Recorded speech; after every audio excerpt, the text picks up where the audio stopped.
Yes, indeed. Here we are. This is Paul, your Why Genius guy, Dr. Why. Some people call me. Some people call me Paul. Some people call me the BYOB guy, be your own boss. We're going to talk today about something that doesn't necessarily have to kill us. And I'm just really excited about this because it's a book I was just introduced to recently. What Doesn't Kill Us by Stephen Joseph. The New Psychology of Post-Traumatic Growth. I just happen to be a post-traumatic stress guy. I'm a Marine, not currently on active duty. I was in combat, been diagnosed with PTSD. So this seemed to be a little bit personal for me when I heard about post-traumatic. But the post-traumatic next word was not stress, it was growth, which is outside the box that I've been put into. So this is very, very exciting for me to talk about. A 1 minute synopsis of this book is that what doesn't kill us reframes the way we understand trauma by showing us that hardship doesn't just wound, it has the potential of transforming. Stephen Joseph explains that post-traumatic growth as a natural evidence-based process in which people actually emerge stronger, clearer, and more aligned with their purpose after adversity, because it certainly gives them pause to think about deeper things, greater things, bigger things. Instead of being defined by the trauma, individuals can use it to rebuild a deeper sense of meaning, stronger relationships, and enhanced resilience, and with a renewed appreciation for their life. Joseph emphasizes that PTG, post traumatic growth, does not minimize suffering. Instead, it honors the pain while illuminating the potential for profound positive change. The bottom line of this book is that trauma teaches us that that is not a never ending story. While hardship reshapes us, it can also refine us, eliminating strength and purpose. Post traumatic growth becomes possible when people are given space to process their pain, integrate their experience, and reclaim the meaning. For leaders, especially in healthcare, the book is a reminder that every challenge carries potential to deepen humanity, resilience, and connection. There are five main talking points I'll give to you briefly, just so you can be thinking about the whole idea of post traumatic growth. Post traumatic growth is so incredibly important to consider because most times we think about, whoa. Truth is that it can be a turning point. And not to get too personal here, but I've had cancer, three major cancers, if there could be major and minor cancers. I've had melanoma and Hodgkin's lymphoma and prostate cancer. As a for instance, I've had a number of other minor cancers, squamous and basal cell. But the thing is, when you go through the trauma of getting the cancer diagnosis, for instance, or having a stroke, or having some crisis happen within the family, stuff happens. It happens to all of us. We can't escape the trauma,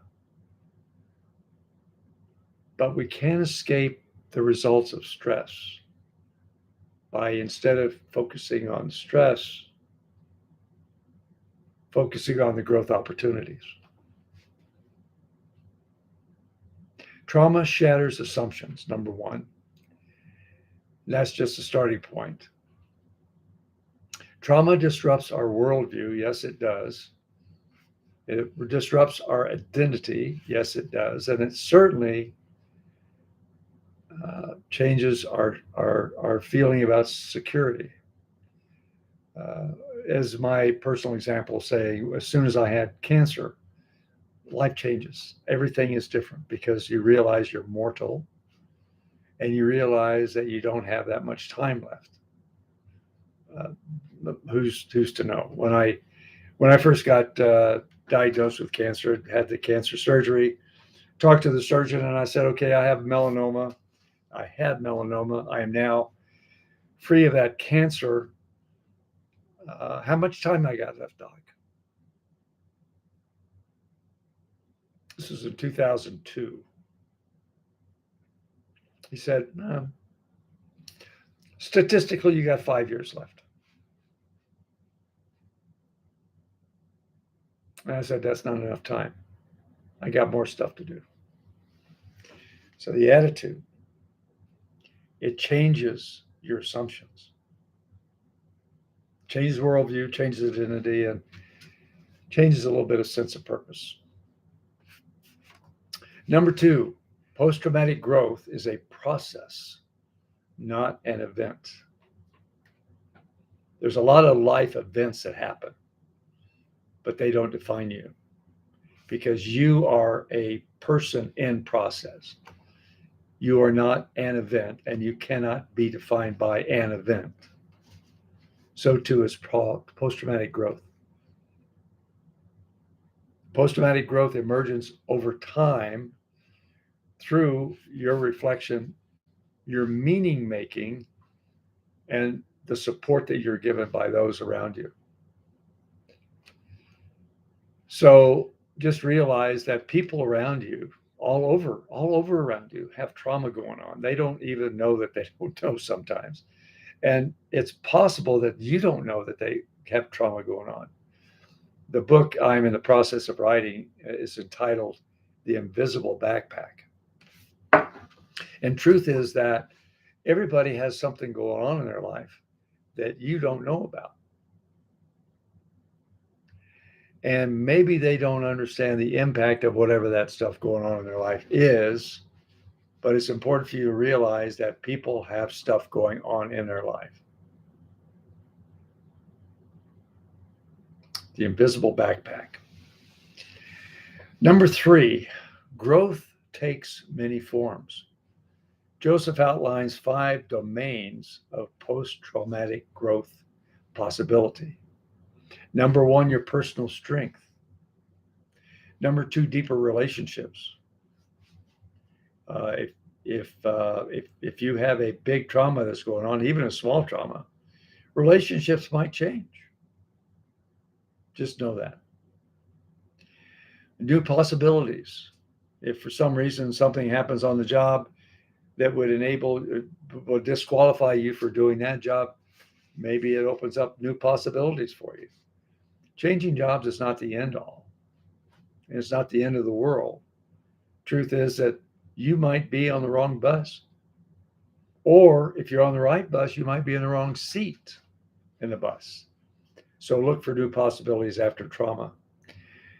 Spiritually or existential change.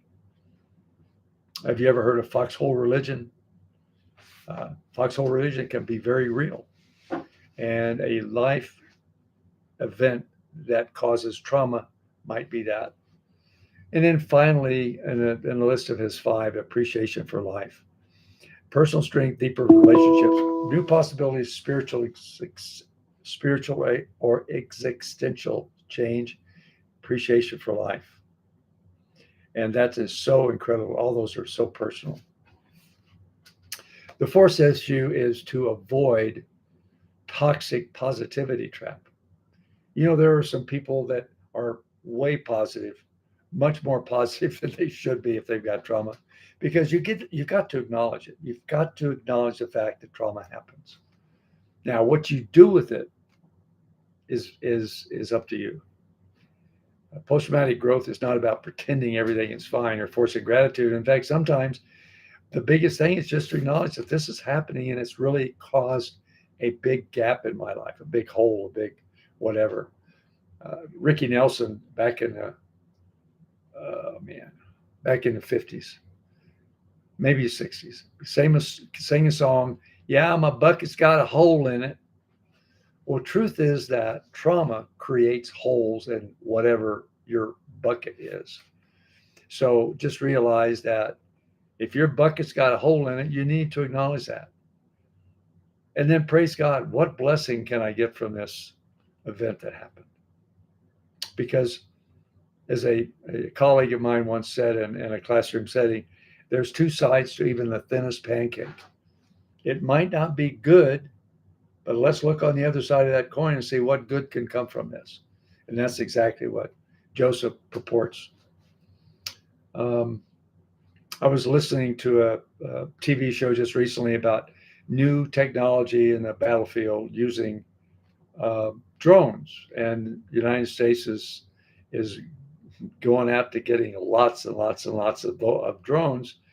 And the military commentator was saying that, like anything else in the warfare department, as soon as a new weapon comes out, then there is a new weapon counter weapon for that weapon. So I used to be in uh, the Marines, active duty flying electronic countermeasures aircraft. Well, there's electronic countermeasures, and then there's electronic countermeasure aircraft. So it's all about uh, countermeasures or electronic countermeasures, electronic measure, you know. So whatever something is, there's something to oppose it. That's that other side of the coin. Here's a good weapon. Here's a weapon to minimize it or neutralize it. And then you go back and forth, back and forth. That's what warfare is all about, trying to get ahead of the other. And finally, growth often requires supportive, compassionate witnesses. In any kind of leadership role or regulatory work, what kind of compassionate witnessing is needed to happen? And does true listening, really accelerate healing and insight? Truth is that most people in life just want to be heard, and they want to have their burden known about, because when you share a burden, it's actually divided or lessened substantially. But if you're carrying the burden by yourself and you don't talk to anybody about it, nobody else that knows you have a burden, it becomes heavier and heavier and heavier and heavier. You know, it's important for you to realize that you've got some kind of big burden going on. And if you got the big burden going on, if you can share it, and as a person of the world, when you know that somebody has a trauma, sometimes just say, I'm here for you. How can I help? Or I know this must be painful. You may say something like, oh, I know how it feels, when you really don't. Maybe a better thing to say is just, I know you must have a empty part of your life because of your trauma. Or I know this must be very difficult for you. I'm with you. Let me know how I can help you. So, however you can, however you do, whatever your personal mode is, I think the biggest thing when you're dealing with people with trauma is to just listen. I know you must be going through a lot of pain right now. How can I help? I'm here to help you. I'm here to listen. You want to just go for a cup of coffee, or you want to go to a bar and have a drink together? Or can I come over, or can you come over here? Or can I just deliver something to you? Just whatever seems appropriate for that situation. Trauma happens.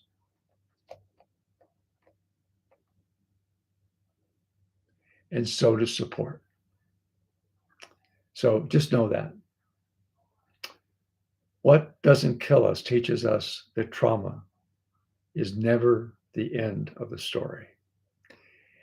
And what he proposes with post traumatic growth is that trauma is just the beginning of a new story.